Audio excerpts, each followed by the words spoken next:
शिव प्रसाद चौधरी का आप सबको प्रणाम। आज का विषय है West Bengal Council of Higher Secondary के तहत क्लास 12 का दर्शन शास्त्र, इंग्लिश में कहे तो फिलॉसफी। मित्रों, क्या आपको पता है कितने नंबर के प्रश्न में कैसा प्रश्न किस पार्ट से रहता है, कितने मार्क्स का होता है, क्या आपको पता है? अगर इन बातों को बिना जाने आप पढ़ते हैं तो मित्रों इस पढ़ाई को क्या कहेंगे? क्या आपको पता है? जी हाँ, इस तरह के पढ़ाई को नॉलेज ओरिएंटेड पढ़ाई, हिंदी में कहे तो ज्ञान उन्मुख पढ़ाई कहा जाता है। यही पढ़ाई ही जीवन को, समाज को एक नया आयाम देता है। लेकिन मित्रों, एचएस में अच्छे अंकों को हासिल करना हो तो इसके साथ ही साथ प्रश्न पत्र की समझ बहुत जरूरी हो जाता है और इसको समझना चंद मिनटों का खेल है। पर हाँ, अपने पढ़ाई की दिशा भी इन्हीं प्रश्नों के ढांचे पर हो तो फिर आपकी पढ़ाई नॉलेज ओरिएंटेड के साथ ही साथ एग्जाम ओरिएंटेड हो जाती है। फिर तो सोने पर सुहागा। लेकिन दोस्त, सिर्फ एग्जाम ओरिएंटेड पढ़ाई करके एग्जाम में अच्छे अंक लाकर खाक छानने वालों को मैंने देखा है। इसलिए आप सबसे मेरी गुजारिश है कि अपनी पढ़ाई को नॉलेज ओरिएंटेड के साथ ही एग्जाम ओरिएंटेड करें, वरना रिजल्ट एक रंगीन कागज के टुकड़े के सिवाय और कुछ ना होगा। तो चलिए इसी दर्शन यानी कि मेरे नज़रिए के साथ आगे बढ़कर इन प्रदत्त प्रश्नों की तलाश करते हैं।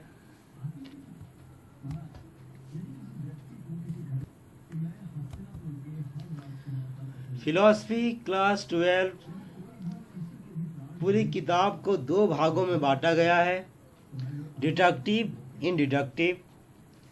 मैं हिंदी बोलूँगा, निगमन और आगमन। मित्रों, निगमन के तहत कुल 8 पाठ है।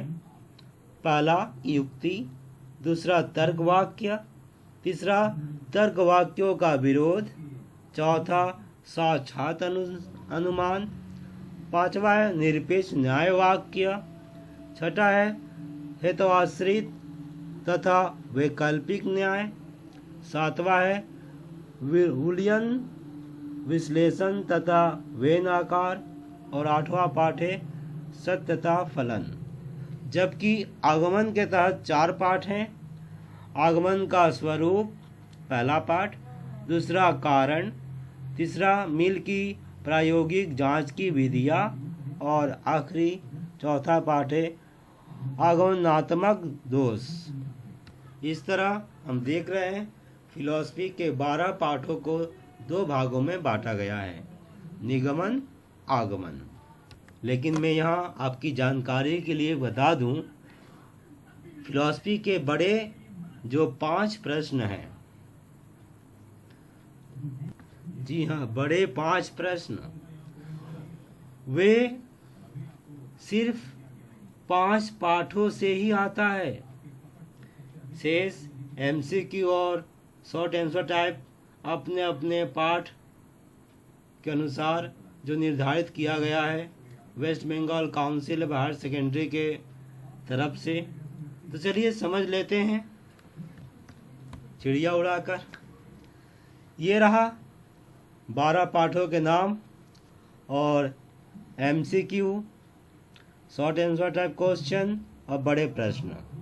तो बड़े प्रश्न आप देख रहे हैं, पाठ 2 से आ रहा है 1, पाठ 4 से 1, पाठ 5 से 1, पाठ 11 से 1 और पाठ 12 से 1। तो कुल 5 प्रश्न हुए ना। और बाकी शॉर्ट आंसर टाइप क्वेश्चन आप देख ही रहे हैं। कि पार्ट 1 से 1 नंबर का 1 आ रहा है, पार्ट 2 से नहीं आ रहा है, पार्ट 3 से। तो आप इस तरह से समझ लें, जैसे कि MCQ है, पार्ट 1 से 3 आ रहे हैं, पार्ट 2 से 2 आ रहे हैं, अब पार्ट 4 से नहीं आ रहा है। इस तरह से आप इसे समझ लें और हो सके तो इसका एक प्रतिबिंब हो या फिर लिखित अपने पास रखें, ताकि आप जिस समय जो पाठ पढ़ रहे हैं ना, मान लीजिए आप मित्र पढ़ रहे हैं पाठ 4 6 पाठ, तो जब 6 पाठ आप पढ़ रहे हैं तो इसका बड़ा प्रश्न ना करने जाए। हमने हिंदी किताब में देखा है कि इसमें बड़े प्रश्न भी दिए गए हैं, पर अब उन बड़े प्रश्नों को छोड़कर शॉर्ट आंसर टाइप MCQ करें, क्योंकि बड़े प्रश्न उस पाठ से बनते ही नहीं हैं। ठीक है, तो इस नज़रिए से आप इसको तैयारी करेंगे इन पाठों को। यही तो है एग्जाम ओरिएंटेड तैयारी, नॉलेज ओरिएंटेड के साथ साथ। हाँ, तो चलिए इसको और स्पष्टता से देख लें। यहाँ पर कुल आपका 80 नंबर का रिटन एग्ज़ाम देना है, और इसमें से 20 तो आपका हो ही जाता है प्रोजेक्ट का। तो 80 में 40 जो है पार्ट ए बड़े प्रश्न के लिए है, 8 5 40, 8 नंबर के 5 प्रश्न। पहला प्रश्न जो है इसको भी याद रखें आप, क्वेश्चन पेपर को, ABCDE। ए में मित्र हमेशा तर्क वाक्य से ही प्रश्न पूछा जाता है। आगे मैं उदाहरण दिखा दूंगा, तर्क वाक्य से ही पूछा जाता है।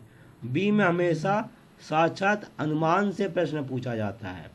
सी में हमेशा निरपेक्ष न्याय वाक्य से प्रश्न पूछा जाता है, और डी में मिल की पद्धति से दिया जाता है, जबकि ई में आगमनात्मक दोष।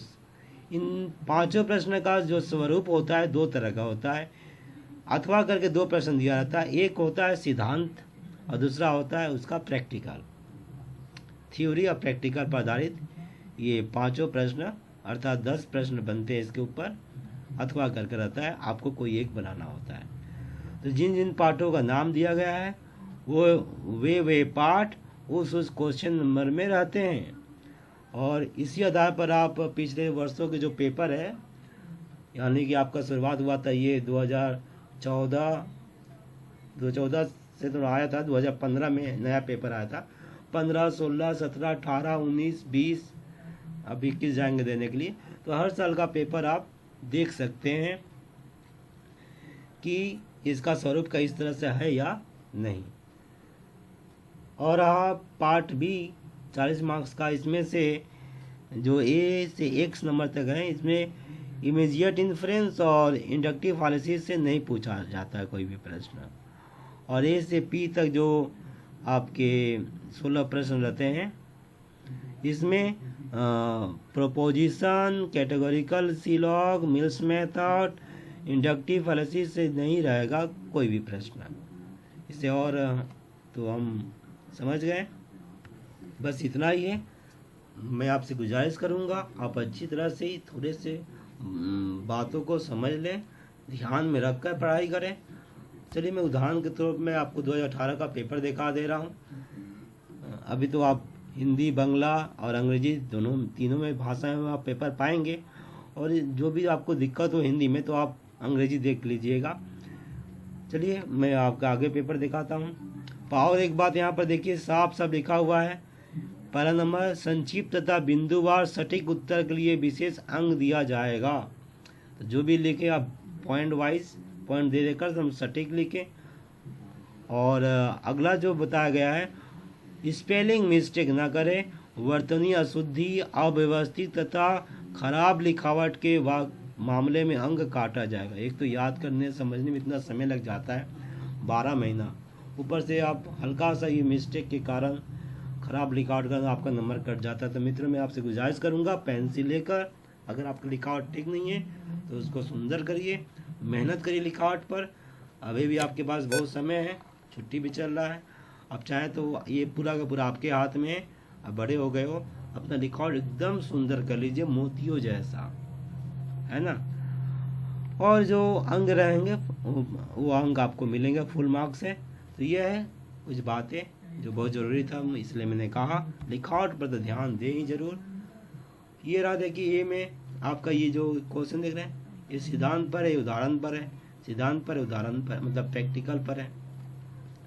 इस तरह से आप आगे देखते हैं सी नंबर में, देखिए उस उदाहरण का इसमें भी है। ये देखिए डी नंबर है मेल्स मेथड का। अभी आखिरी तो देख रहे हैं इसमें भी। तो इस तरह से ये आपका पूरा हुआ। आप सभी एचएस फिलॉसफी में अपने सपनों का मार्क्स हासिल कर अपने जीवन में सफलता की बुलंदियों को छूते रहो। इसी शुभकामना के साथ आज अभी के लिए मुझे इजाज़त दीजिए। आपका शिव प्रसाद चौधरी, बहुत बहुत धन्यवाद।